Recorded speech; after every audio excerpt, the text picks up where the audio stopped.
কাল যে বিয়ে বাড়িতে গেছিলাম সেখানে গিয়ে একটা ঘটনা ঘটেছিল। যদি ঘটনাটার কোনো বাড়াবাড়ি কিছু ঘটে তাহলে অবশ্যই তোমাদের সাথে সেটা শেয়ার করব। এবার বলে বিয়েটা কার ছিল?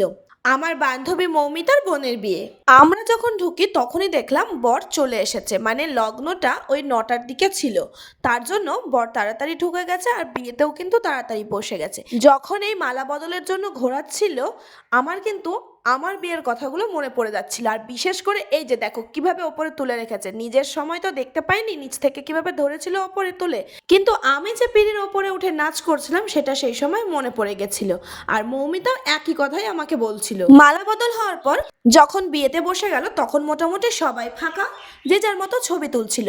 আমরাও ছবি তুলে নিয়ে চলে এলাম খাওয়া দাওয়া করতে। খাওয়া শেষে আমার বর চলে গেল মৌমিতার বরের সাথে দেখা করতে, আর মৌ বিয়ের কাজে ব্যস্ত থাকায় ওর সাথে শেষে আর দেখা করা হয়নি। তাহলে চলো ভিডিওটা এখানেই শেষ করছি, দেখা হচ্ছে পরবর্তী ভ্লগে। টাটা।